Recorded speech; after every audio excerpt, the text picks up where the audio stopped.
ao versículo 11. Tem alguém nos visitando pela primeira vez aqui?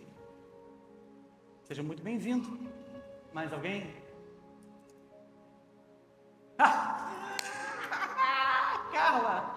Seja bem-vinda, Carla. É da família da Hélida. Nada melhor que sua mãe, né? Do seu lado, né? Caramba! Seja muito bem-vinda, Carla.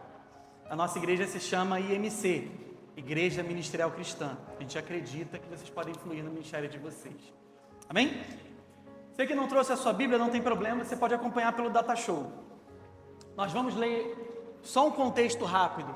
Mateus 5, 6 e 7 é uma grande mensagem. Diz que é o Sermão do Monte, uma grande mensagem que Jesus fez. E ele tem vários temas que Jesus aborda.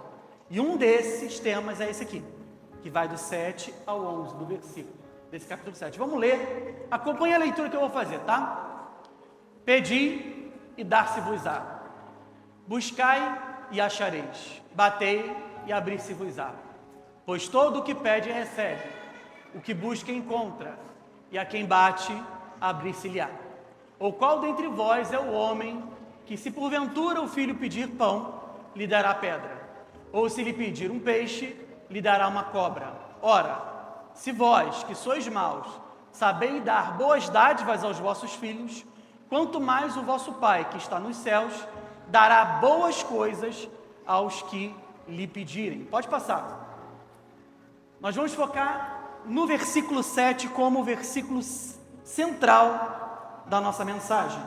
E eu quero ler em uníssono com você agora, esse versículo, tá bom? No 3. Vamos ler todo mundo junto. 1, 2, 3.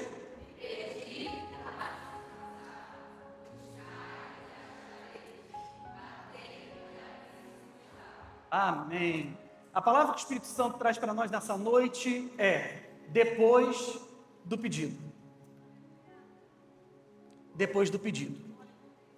Antes de nós nos debruçarmos aqui nesse versículo 7, de Mateus 7, primeiro nós precisamos entender que a palavra central da passagem que nós acabamos de ler é pedir.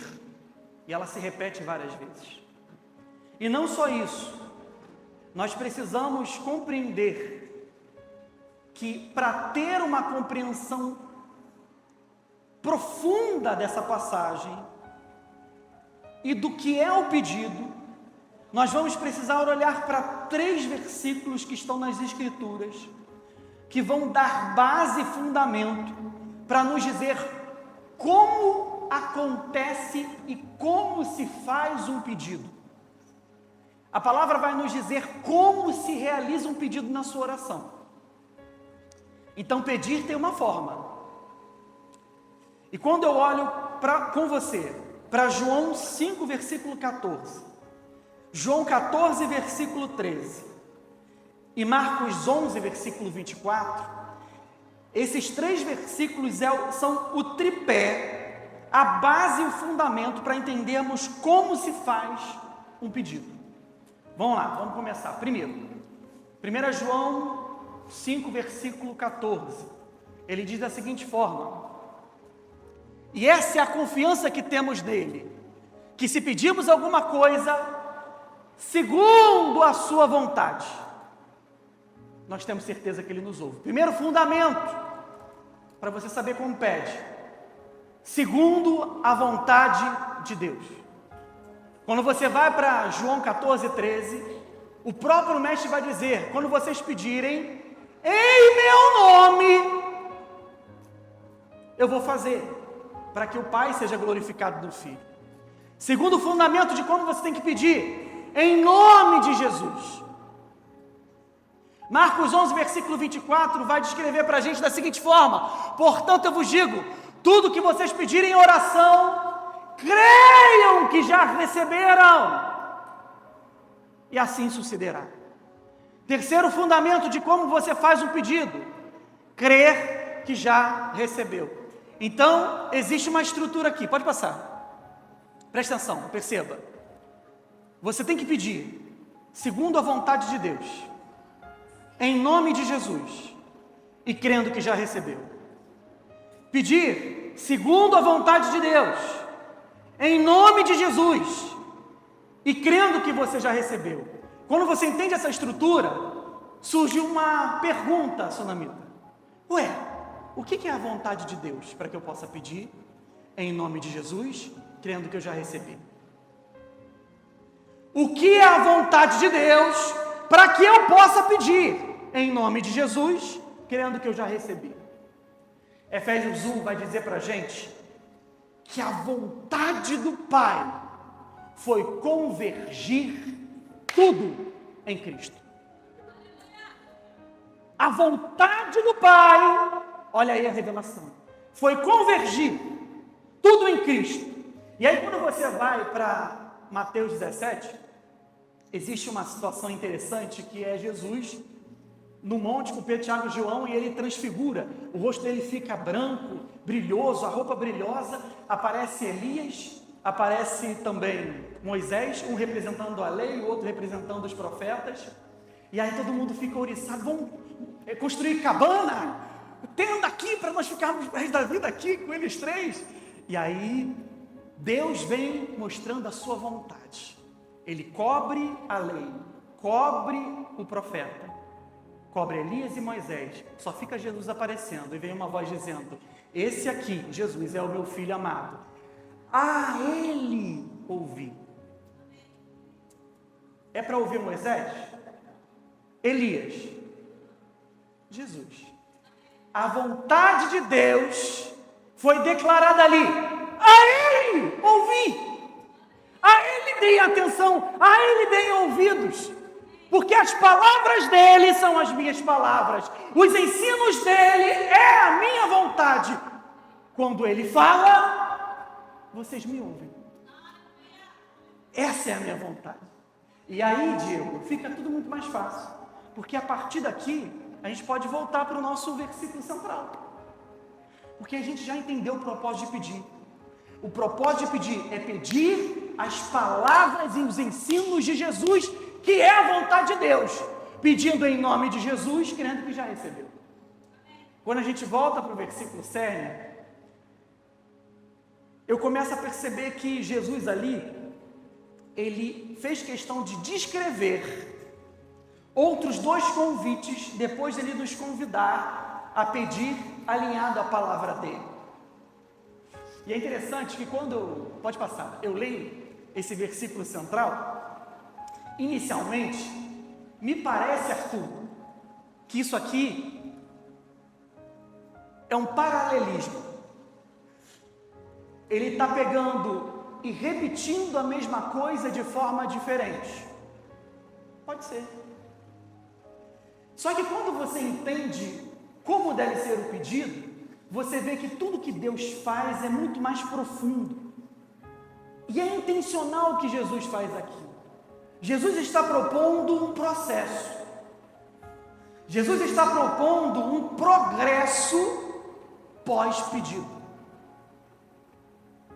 Vocês pediram segundo a minha palavra, mas agora eu tenho mais dois convites para vocês: buscai, batei.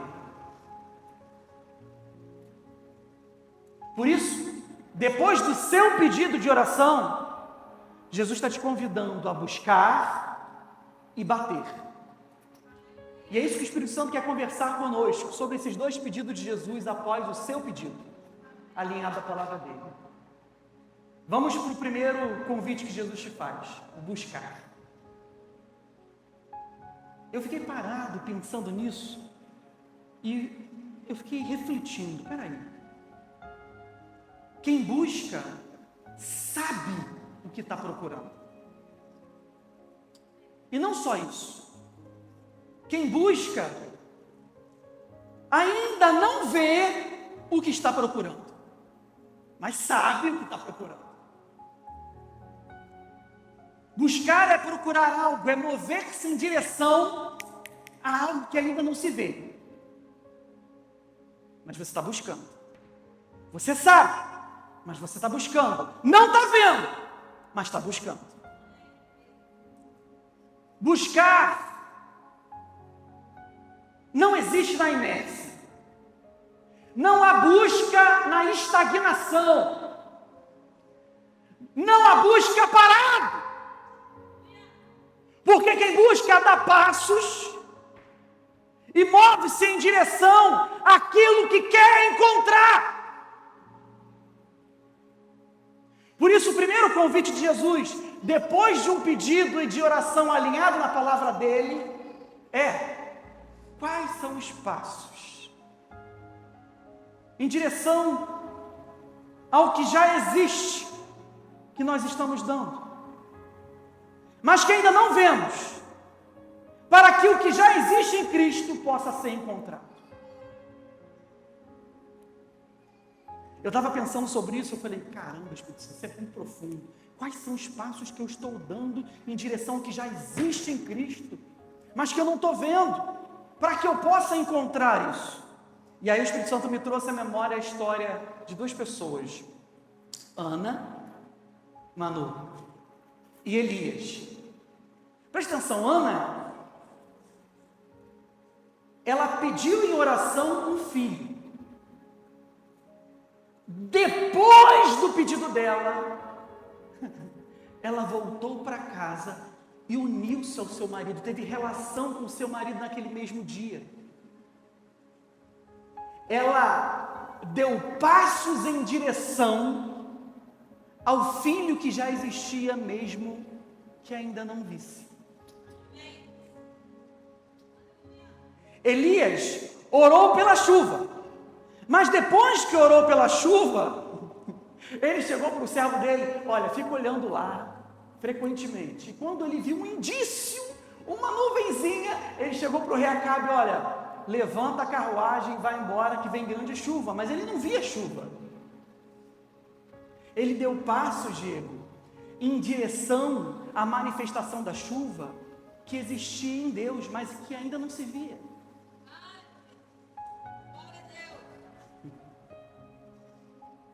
Aleluia. Louvado seja o nome do Senhor. Essas duas histórias nos mostram não duas pessoas tentando fazer algo para poder receber algo em troca, mas duas pessoas dando passos em direção àquilo que já existe em Deus. Por isso eu retorno a falar a mesma pergunta que o Espírito Santo está entrando como espada com essa palavra em você. Quais são os passos que você está dando em direção ao que já existe em Cristo Jesus? Acerca daquilo que você já pediu, alinhado pela palavra. Quais são os passos? Você pediu por um filho. O seu pedido foi alinhado à palavra. Marcos 9, versículo 23. Tudo é possível ao que crê. A medicina pode até dizer que o seu ventre é estéril, mas a pergunta do Espírito Santo hoje para você é: quais são os passos que você está dando em direção ao Filho que já existe em Cristo? Ah, mas eu não estou grávida. Já comprou um enxoval? Já comprou uma chupeta? Já deu nome para a criança? Já conversa sobre esse nome? Já fala como ela vai afetar e mudar a tua casa?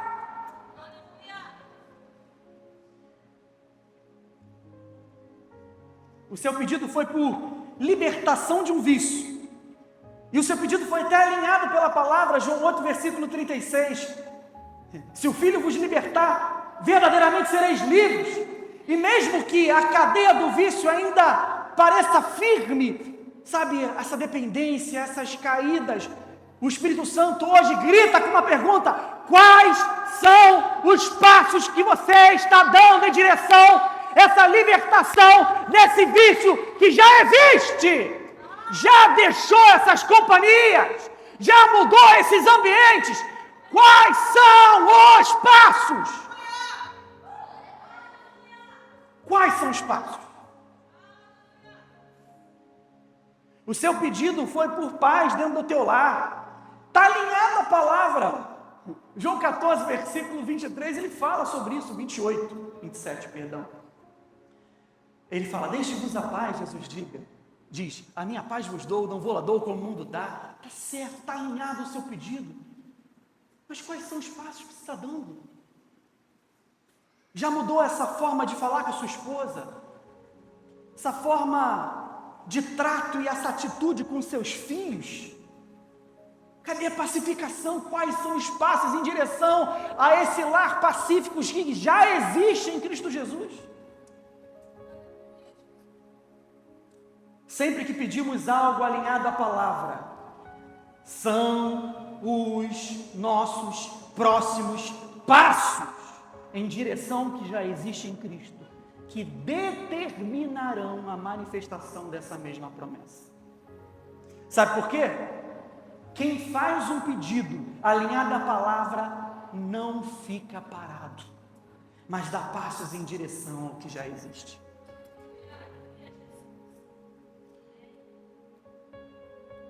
E eu trago à memória 2 Coríntios 5, versículo 9 ou 7, se eu não me engano, 7.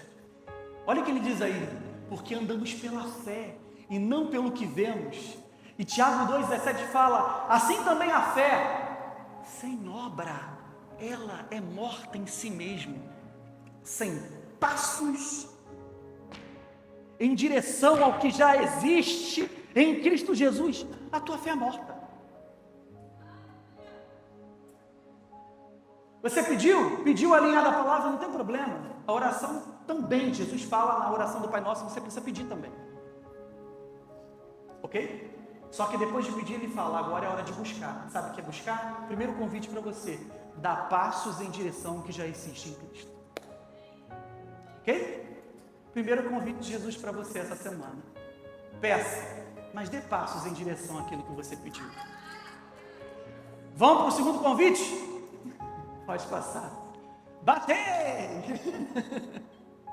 Bater. Bater faz referência a quem bate numa porta, obviamente.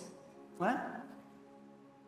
Só se bate em uma porta que está à minha frente. Só se bate em uma porta que está fechada. Só se bate em uma porta que eu quero entrar. Quando o mestre diz batei para você, ele está falando: há algo na sua frente, algo na sua frente, ainda fechado, mas que pode ser acessado. Então veja, o público, irmão Albert, que Jesus estava falando ali, palestino do primeiro século, obviamente mergulhado numa cultura judaica, as casas eram todas de barro, um cômodo só pequenininho, ou de pedra ou de barro, porta, cadê o nosso engenheiro? Porta maciça de madeira ou de tábuas com outras transversais prendendo elas, um ferrolho, uma tranca por dentro, não tinha por fora, só quem podia abrir ou fechar a casa é quem estava dentro. Se você saísse e não tivesse ninguém, a casa ficava meio que aberta. Ou seja, essa casa só poderia ser acessada por quem estava dentro desse acesso. Então, nessa cultura, bater na porta era um ato social, assim como o nosso. Idêntico, igual. Precisava de batidas sucessivas para que fossem fortes o suficiente, né? Para que fosse ouvido dentro da casa e quem estivesse dentro desse acesso. Quando eu cheguei nessa parte, irmã Carla, eu não consegui prosseguir não, porque eu fiquei na batida. Nossa, é tão legal isso, né? Eu fiquei nisso. O Espírito Santo queria falar comigo nisso.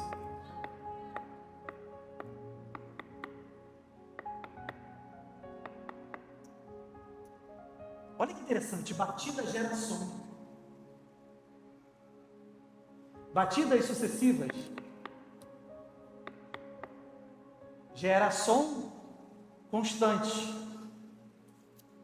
Segundo convite de Jesus para mim e para você, depois de nós alinharmos o nosso pedido à palavra dele, é: qual é o som contínuo e constante que tem saído dos seus lábios? Qual é o som constante e contínuo que está sendo emitido de frente de algo que ainda está fechado, mas que pode ser aberto por Jesus. Qual é o som contínuo que está saindo da tua boca? Quais são as declarações? Qual é o som? Qual é o som diário? Eu fiquei focado muito nisso, confesso. Dessa parte, o Espírito Santo, ele me trouxe à memória outra pessoa, que foi a mulher do fluxo de sangue. Marcos 5, né? E é interessante demais. Essa mulher, ela tinha uma porta fechada de frente para ela há anos. Uma porta fechada chamada cura da enfermidade dela. Fechada há anos de frente para ela. E isso mudou quando ela uniu fé com conhecimento da palavra. Fé com conhecimento da palavra. Você vai entender isso. Ela soube que Jesus estava passando por perto. E aí, Marcos 5, versículo 28 vai dizer como ela decidiu bater. Qual é o seu nome? Jonathan. Como ela decidiu bater, Jonathan? Vamos ler. Porque dizia consigo. No original grego aqui, está escrito da seguinte forma: porque ela falava continuamente. Então não era algo introspectivo. Ela falava para que ela mesma ouvisse, Jonathan. Continuamente. E o que ela falava continuamente? Se eu apenas tocar na sua orla, eu ficarei curada. Ela não parava de falar isso. E é interessante, Jonathan. Se eu apenas tocar na sua orla ou em sua orla, significa biknaferá em hebraico. Aqui no Novo Testamento é grego, mas a palavra traduzida do hebraico veio para o grego. No hebraico é biknaferá, que significa em sua orla ou na sua orla. Por que você está falando isso aqui, pastor? Porque tem um porquê, Jonathan. Você vai entender daqui a alguns segundos. Então, ela repetia: se eu apenas tocar biknaferá, ficarei curado. Continuamente, sem parar. E aí eu quero entrar nesse contexto com você. Aquela mulher decidiu ir até Jesus, tocar na orla dele. E eu começo a pensar, a palavra não diz, eu começo a conjecturar. Ela saindo e agora tentando empurrar as pessoas e tentando acessar, e ela não consegue passar, e ela decide abaixar. E aí ela vai engatinhando, tentando passar entre as pessoas, e Jesus ainda não está tão longe, está chegando perto. Mas nesse panorama, só o que ela vê agora são as orlas de todas as pessoas. Porque naquela época, todas as túnicas e os mantos tinham na orla de todos os mantos umas franjas que se chamavam tissi, cordinhas azuis, em todas as orlas e bordas das túnicas e dos mantos. O tissi significava os mandamentos de Deus. Quem vestia a túnica, quando olhava para aqueles cordões, lembrava dos mandamentos que deveria cumprir, mas não conseguia. E agora aquela mulher está lá no chão, só olhando um bando de mandamentos nas túnicas de todo mundo. Quanto mandamento para cumprir, ninguém cumpre. E ela está indo lá, e aquilo está na cara dela, passando até que ela está chegando perto. E quando ela chega perto de Jesus, o que ela vê não são franjas com mandamentos ali. O que ela vê é o próprio Cristo e o Messias, que veio cumprir aquele bando de mandamentos que ninguém cumpre. E agora ele é o depositário de toda a promessa. E aquilo que ela falava, agora você vai entender, é Malaquias 4:2. Não é uma frase inventada por ela. Ela, como uma judia, conhecia o Velho Testamento. Esse versículo aqui, ele não diz respeito só àquele que teme ao Senhor, e alcança benefícios do Senhor. Ele é um versículo messiânico. Porque a palavra biknaferá, ela se repete de novo. Ela pode significar duas coisas: ou em suas asas, ou em sua orla. Aquela mulher estava repetindo: se eu apenas tocar na orla do sol da justiça, eu serei curada, porque é uma palavra que está escrita. Aquela mulher estava repetindo: palavra. O sol da justiça nascerá trazendo cura em sua orla. O sol da justiça nascerá trazendo cura em sua orla. O sol da justiça. Ela estava repetindo palavra, palavra, palavra, palavra. E você está com a boca calada todos os dias. Você acorda e tem a oportunidade de abrir a boca e declarar a palavra.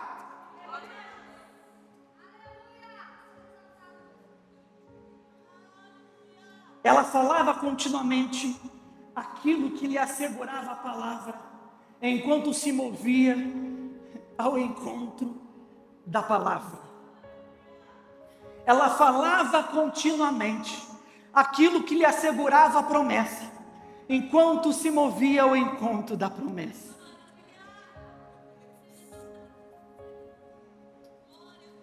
Há portas diante de nós que só se abrirão quando unirmos a nossa fé à compreensão da palavra. E isso é quando falarmos continuamente sobre a promessa disponível enquanto caminhamos ao encontro dela. Jonathan, essa é uma semana para você abrir a boca e declarar a palavra. Palavra. Enquanto você caminha em direção a essa promessa, declara a promessa. Declara a promessa. Abre a boca e declara aquilo que está escrito sobre você. Há quanto tempo o seu filho ou a sua filha está doente? É hora de bater. Você não já pediu? É hora de falar continuamente a promessa, enquanto você se move ao encontro da promessa. Isaías 53:5. A minha filha foi sarada pelas pisaduras de Jesus. No dia seguinte, a minha filha foi sarada pelas pisaduras de Jesus. No dia seguinte, a minha filha foi sarada pelas pisaduras de Jesus. Eu não sei quanto tempo, como aquela mulher do fluxo, o teu casamento parece estar morto. É hora de bater. Você não já pediu? Hora de bater. Falar continuamente a promessa enquanto você se move ao encontro da promessa. O que Mateus 10 diz para você? Aquilo que Deus uniu, ninguém vai separar. Aquilo que Deus uniu, ninguém vai separar. Nem tampouco eu ou a minha esposa. Aquilo que Deus uniu, ninguém vai separar. Aquilo que Deus uniu. Meu irmão, abre a boca. É hora de bater. É hora de bater. Eu não sei há quanto tempo, meu irmão, a sua vida financeira está desestruturada. É hora de bater. Você já pediu tanto. É hora de falar continuamente a promessa enquanto você desloca ao encontro dessa promessa. Provérbios 16:3. Tudo que eu consagrar ao Senhor será bem sucedido. Aquilo que eu consagro ao Senhor será bem sucedido. Entrou no emprego? Eu consagro isso aqui ao Senhor, vai ser bem sucedido. Vai falar com o cliente? Eu consagro isso ao Senhor, vai ser bem sucedido.